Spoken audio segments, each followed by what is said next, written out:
মনে উঠলো এই জন্য বলতেছি, আমি 2005-এ প্রথম জাপান গেছি, তারপরেও গেছি।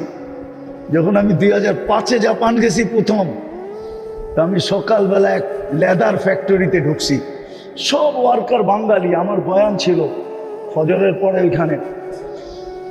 তা আমি বয়ান করতে যখন উপরে উঠছি, ওরা যেই জায়গায় থাকে ওই জায়গায়, তা এক ছেলে আমাকে বলতেছে, হুজুর নিচে কাউকে দেখে আসছেন? আমি কি দেখলাম তো এক লেডিকে, এক মহিলাকে নিচে পরিষ্কার করতেছে ওয়াটার গান দিয়া। প্রথম পানি মারতেছে ওয়াটার গান দিয়া, পরে মেশিন দিয়া পরিষ্কার করতেছে। চামড়ার ফ্যাক্টরি, সব দামি দামি ব্যাগ তৈরি হয়। আমাকে হাসতে হাসতে বলতেছে, আপনি কি ওরে চিনেন? আমি বললাম, আসলামই তো তোদের এখানে আজকে, প্রত্যেকে চিনবো, কি আমার বান্ধবী নাকি যে আমি চিনবো? হুজুর এটা আমাদের ফ্যাক্টরির মালিকের স্ত্রী। আমি বললাম, লানত তোর জিন্দেগির উপরে। এই কনকনে শীত, এই শীতে তো সবচেয়ে মজা হইলো ফজরের পরে একটা কম্বল নিয়ে দুইজনের গলা ধরে ঘুমায় থাকা। এর চেয়ে মজা মনে হয় দুনিয়ার কোনো জিনিসে নাই। কি কন ভুল বললাম? আর ফ্যাক্টরিও পরিষ্কার করে, ও চাকরি করে, চাকরি। আমি বললাম, স্বামীর কাছে স্ত্রীর চাকরি, আরো লানত। আল্লাহ যদি আমার পয়সা দেয় তাহলে আমি রাজা, আমার বউ কি, আমার বউ রানী। তো বলতেছে, হুজুর সব কথা সত্য। ও যে জুয়া খেলবে টাকা পাবে কই? ও যে হোটেলে খাবে টাকা পাবে কই? ও যে ফালতু ফ্যাশন করবে ওই টাকা কই পাবে? স্বামী তো টাকা দিবে না। ও এই জন্য স্বামীর এখানে চাকরি করে ও আমাদের চেয়ে বেতন বেশি পায়, একটু বেশি পায়। ও যুবক, একটু ভাবো, তোমরা মা বাবার হোটেলে যতটুকু ফ্যাশন করো, দুনিয়ার কোন উন্নত যুবক তোমাদের বয়সে নিজের পয়সা ছাড়া ফ্যাশন করার সুযোগ পায় না। এই শিক্ষাও মুহাম্মদুর রাসূলুল্লাহ শিখায় দিয়ে। তো কথা গুছায় নিয়ে আসতেছি, আর লম্বা করতে চাইতেছি না। বুঝলে এতটুকুই যথেষ্ট। হাজারো বছরের আল্লাহ যে আমাদেরকে ডাইলা দিলেন, আর হাজারো না লাখো বছরের ইবাদত নিয়ে যাওয়ার সুযোগ দিলেন। এত দিলেন যেটার বর্ণনা দিয়ে শেষ করা যাবে না। ওটা অর্জিত হবে তো হবে কি করে? তো মুহাম্মদুর রাসূলুল্লাহর মতো আদর্শ মডেল আমাদেরকে দিয়েছেন, যিনি কবর থেকে উঠতেছে কানতে। কার জন্য? আরে বলেন না, আগেরটা আরো শুনেন। যদি দিল থাকে আর দেমাগ থাকে তাহলে বুঝে আসবে। মাকামে মাহমুদে নিয়ে যাবে। আমাদের দেশে তো দেখি একটা ইউনিয়ন পরিষদের চেয়ার পাওয়ার জন্য চেয়ারম্যান সাহেব মরতেও রাজি, মারতেও রাজি। চেয়ার কি? চেয়ার কি?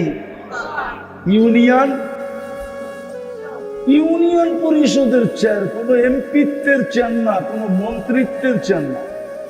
অথচ মাকামে মাহমুদ দিবে কিয়ামতের মাঠে। কি কি?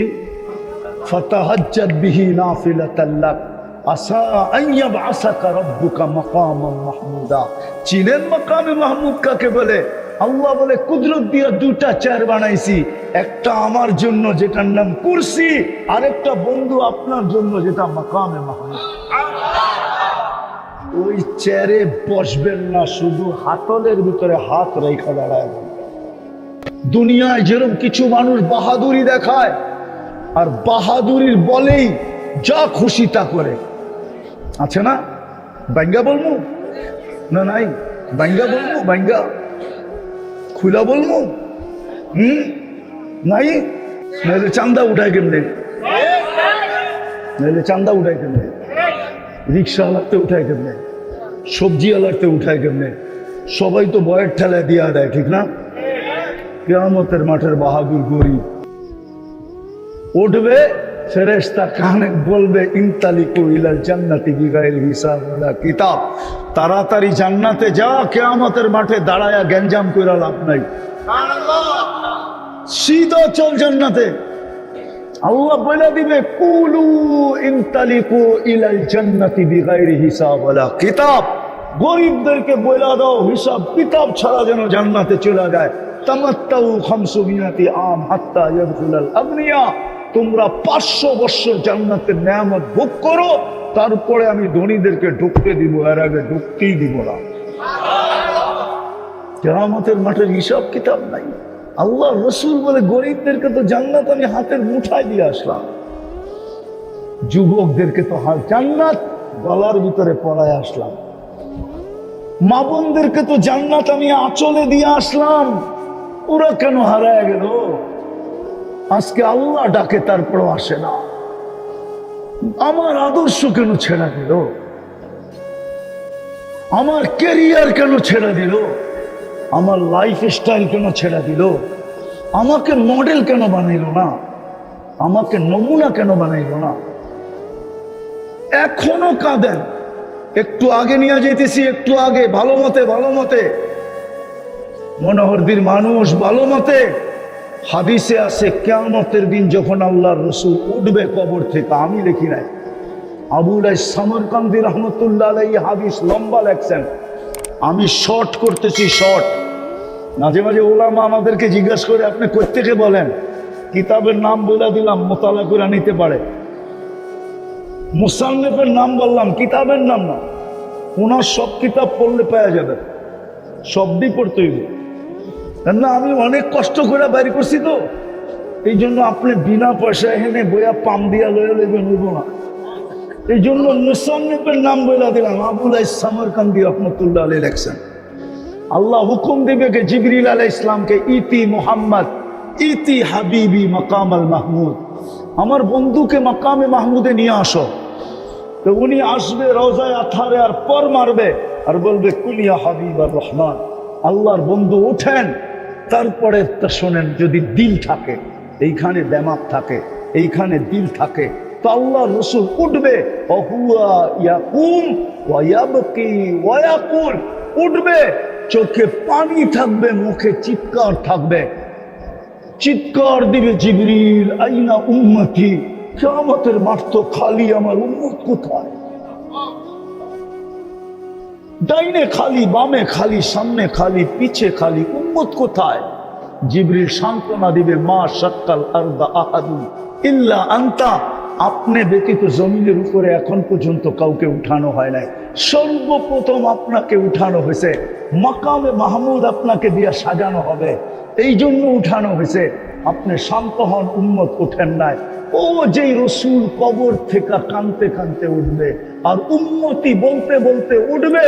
ও যুবক, তোর বিবেকের কাছে আমার প্রশ্ন, বল ওই রসুলের আদর্শ তোর মাথার ভিতরে কতটুকু, চুলে কতটুকু, পোশাকে কতটুকু, শরীরে কতটুকু, কতটুকুই রসুলের আদর্শ? স্যার আহলুল জান্নাহ। আফসোস, ওই গাঠটি হবে তো হবে কি করে? ওটার জন্য আল্লাহ একটা পদ্ধতি দিছিলেন, পদ্ধতি, আদর্শ দিছিলেন, আদর্শ। আমি ইমাম সাহেবের সব কথা শুনতেছিলাম ভিতর থেকে বসা বসা। এক আদর্শ দিছিলেন, যেন যুবক যৌবনে মরে গেল যেন গাঠি নিয়ে যেতে পারে, এরকম ইবাদতের বোঝা নিয়ে যেতে পারে, যেটা বুঝাইতেছিলাম। 25 বৎসরে যদি যুবক মারা গেল, তাহলে 15 বৎসর বাদ দিল, আরো 10টা বৎসর পাইছে। 10টা বৎসরের ভিতরে 10টা লাইলাতুল কদর ছিল, প্রত্যেকটা লাইলাতুল কদর 83 বৎসর ছিল। 83 বৎসর যদি শুধু 83ও ধরি, তাইলে 10 বৎসরে 8300 বৎসরের ইবাদত করতেছে। কত কাট, কত কত কত? অন্য উম্মত যদি 1000 বৎসরও বেঁচে থাকে, ও কিয়ামতের দিন 1000 বৎসরের ইবাদত নিয়ে উঠবে। আর আল্লাহ বলে ছিল মাত্র 10 বৎসর, কেন 15 বৎসর তো মাপই ছিল, মাত্র 10 বৎসর ইবাদত নিয়ে আসছে 8300 বৎসরে। অতীত উম্মত দেখা লাড্ডু হয়ে যাবে, লাড্ডু। এই জন্য হাদিসে আছে, এই উম্মতের কিছু লোককে দেখা নবীরা পর্যন্ত ঈর্ষা করবে, ঈর্ষা, ঈর্ষা পর্যন্ত আশ্চর্যান্বিত হবে। কিয়ামতের দিন মুতির মেম্বরে বসা থাকবে, রিয়াজুস সালেহিনে এই হাদিস আছে, মতির মেম্বরে বসা থাকবে, জিজ্ঞাসা করবে এরা কারা, হীরার মুকুট মাথায় পড়া থাকবে। মুক্তার মেম্বরে বসা থাকবে, ভিআইপি লাউঞ্জে হীরার মুকুট পড়া থাকবে, হাসতে থাকবে, খেলতে থাকবে, কিয়ামতের মাঠের ভিতরে ফুর্তি করতে থাকবে। আবার খালি মুখে না, কিন্তু কি খালি মুখ বুঝেন, আপনি করে যেমন ওয়াজে ডাইকা লয়ে আইছে, কিন্তু খালি মুখ, ঠিক না? শেষে তো তবারক দিব না, দিব? হ্যাঁ, আবার বইও রয়েছেন খালি মুখ, ঠিক না? আগে সিস্টেম ছিল চিটাগাঙ্গে, আমরা ওয়াজে যেতাম, তো যখন পড়তাম তো ওয়াজে যেতাম কেন জানেন? ওয়াজের সময় বেলা বিস্কুট আর চা দিত, কমসে কম বেলা বিস্কুট চায়ের লোভে যেতাম না, যে বেলা বিস্কুট আর চা তো খাইতে পারবো, তো শুকনা শুকনা, ঠিক না? শেষেও কিছু না, এখনো কিছু না। মুক্তার মেম্বরে বসা থাকবে, হীরার মুকুট পড়া থাকবে, হাস্য উজ্জ্বল থাকবে। আবার ওইখানে খালি মুখ না, ফেরেশতারা একটু পর পর কিছু দিতেও থাকবে। নবীরা বলবে কারা এরা? তোমরা চিনো না উম্মতে মুহাম্মদ। কি কাম করছে?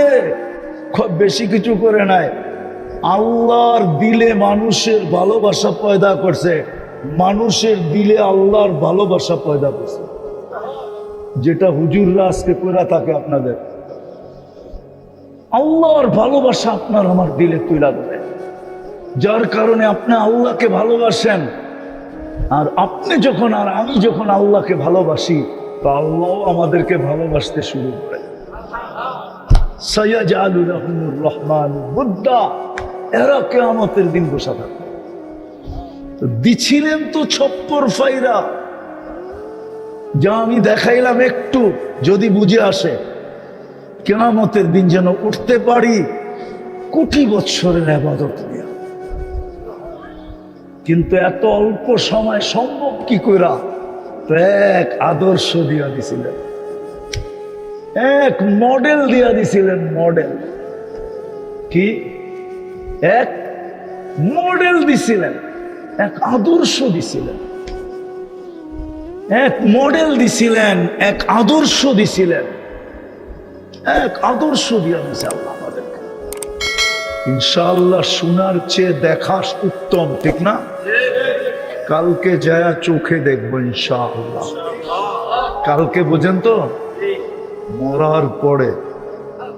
মরার পরে যায়া কি চোখে দেখবো ইনশাআল্লাহ আল্লাহ কি দিলেন, ঠিক না? এমনি তো আল্লাহ আমাদেরকে দিছেন, এমনি আল্লাহ আমাদেরকে দিছেন। মনে হয় না মনোহরদীর উলামা মানবে কিনা, আর আপনাকে কেন্দ্রীয় মসজিদের খতিব সব মানবে কিনা বইলা ফেলবো। সমস্ত উম্মতকে আল্লাহ যা দিছে সবগুলা যদি রাখা হয় এক জায়গায়, আর আমাদের একজনকে যা দিছে, আমাদের একজনেরটার সামনে সমগ্র উম্মতের পাওনা জিরুর মতো হবে, জিরুর মতো। সুবহানাল্লাহ বলছে, কিন্তু মনের ভিতরে একটা খটকা আছে, এটা কয় কি? ১৬ লক্ষ উম্মত, এদের পাওনা আর একজনের পাওনা ১৬ লক্ষটা মনে জিরুর মতো, ঠিক না? আমাদেরকে এক রাত্রে যা দিছেন, এক রাত্র ৮৩ বৎসরের ইবাদত কোন উম্মতকে আল্লাহ দেন নাই। গোলক দিছে কিনা? এক রাত্রে কত বৎসর? কত? ৮৩ বৎসর। আমি এটা ভুল বললাম, এটা খায়ের বাদ দিয়ে তর্জমা করলাম, খায়ের বাদ দিয়ে। খায়েরকে যদি যোগ করি তাহলে আল্লাহ বলে ওয়ালি খাইরি লা নিহায়া, আমার খায়ের কোনো সীমা রেখা নাই, তোমাদের এই ৮৩ বৎসরেরও কোনো সীমা রেখা নেই। তাইলে আমার কথাটা ঠিক, একজনের এক রাত্রে কোনো সীমা রেখা নেই। অতীত উম্মতকে যা দিছেন ওটা আমাদের সামনে সুস্পষ্ট। একের বদলায় এক দিছেন, এক থিকা শুরু, এক থিকা শেষ। শুরু এক থিকা, শেষেও একে, কিন্তু আমাদের শুরুই 10 থিকা। কত থিকা? কত থিকা? আমাদের শুরুই 10 থিকা। আমরা যেই নেক আমল করি, কয় লেখে? করছি কয়টা? লেখছে কয়টা? হ্যাঁ, আমাদের শুরু কত থেকে? শেষ। শেষ কোরআন বলে বেগাইরি হিসাব, হিসাব ছাড়া যায় শেষ হয়।